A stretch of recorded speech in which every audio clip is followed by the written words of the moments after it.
What's up? This is Dave from Throwdown. You're watching Hardcore Sounds TV.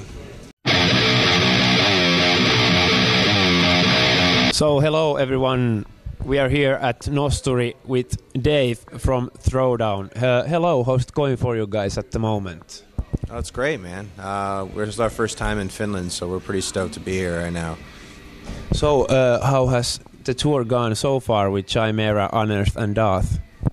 It's been awesome, man. We've just met the Doth guys, but we've known the Chimera guys and the guys from Unearth for a long time, so it's always fun touring with them. And it's our first time in Europe with both those guys, so it's been awesome. We've hit a lot of places we've never been before. This is our first time. We've been a band for more than 10 years. The first time we've been in Scandinavia, so we had a great show in Gothenburg. We had a lot of fun in Norway.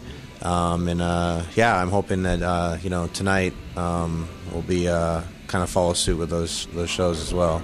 So you guys have a new album coming out called Deathless, which will be released on November 10th. How was the recording process of the album? Long. It was.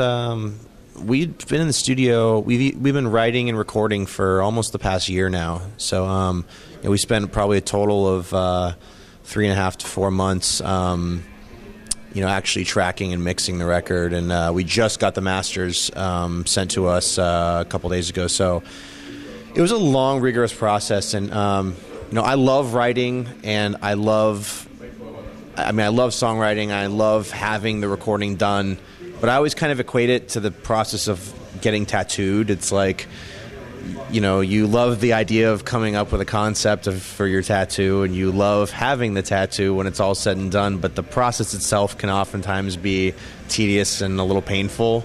You play the same riff over and over again, you do the same part over and over again, but it's all worth it in the end. And we love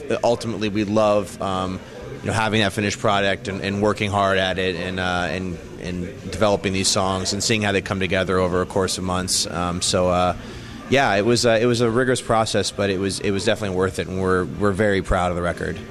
So if you compare the new album to your previous album, Venom and Tears, what do you see as the main differences between these two? I think the biggest difference in this record versus the last one is the production of it, to be honest with you. I mean, musically it's a natural progression from what we did on Venom and Tears, and I think anyone that's listened to Venom and Tears at length will probably grow to expect what we're doing on this record, and it's much in the line of that record as well. But the production, I think, is the biggest difference. Zeus, who engineered and produced and mixed Vendetta, actually mixed this record, and it just has kind of a wider and like a larger sound than on Venom and Tears. Venom and Tears kind of had more of like a sort of an old school metal vibe as far as the production and the songwriting went.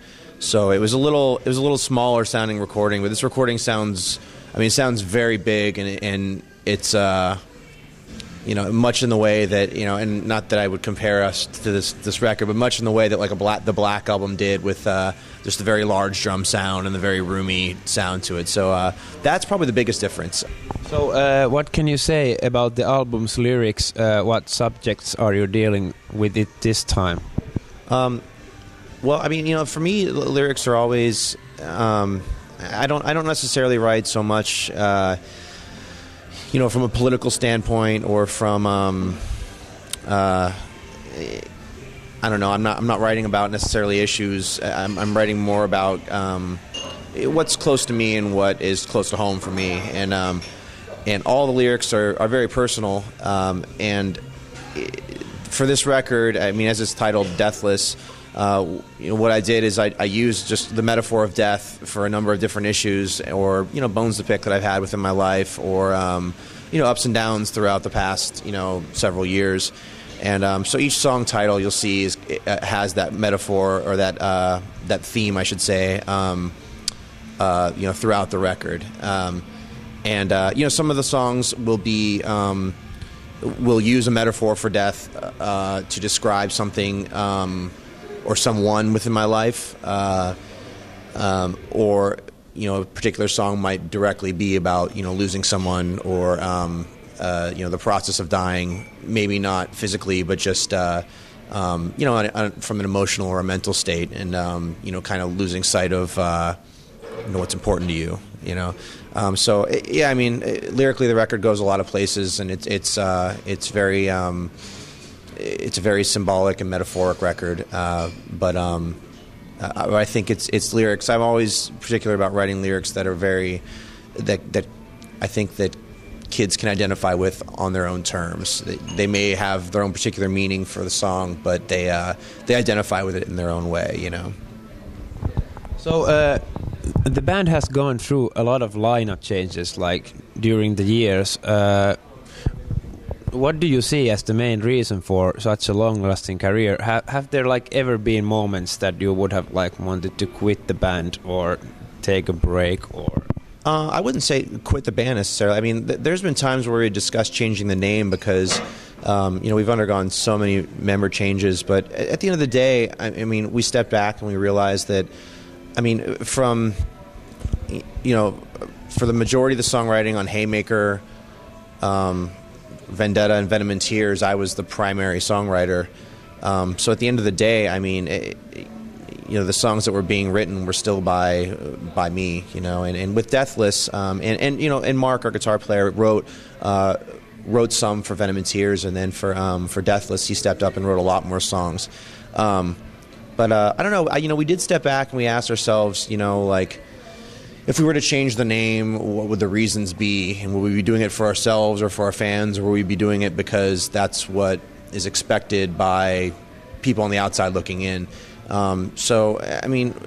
Honestly, with as much as it's different as far as the lineup of the band, we just didn't see it fit, and we didn't see our own fans coming to us and asking us for a different name, and we saw them coming to us and asking us for another Throwdown record, and that's what we gave them. And so we've been a band for over a decade, like I said before, and it's just, you'd be hard-pressed to find someone in a relationship that's lasted over a decade, let alone a relationship with 4 other people or 3 other people or 5 other people for that matter. You are seeing 24/7 basically. Right, and it's a natural thing, I think, for bands to undergo changes. And some bands are blessed that are, just find themselves with a group of people that work perfectly together, or a group of people that are all have the same vision or the same goal for their lives as musicians. So what has kept you motivated during all the hard times? Yeah, to be honest with you, I think the hard times in and of themselves are what motivate me the most. I think it's the hardest times and the best times, where we come out, we play a show in last year, or in 2006, we played a show with Metallica and Tool, played Download Festival. And it's those are 2 of my favorite bands of all time, and that's as good as, not as good as it's going to get, but that's as good as you can hope it to be. You know what I mean?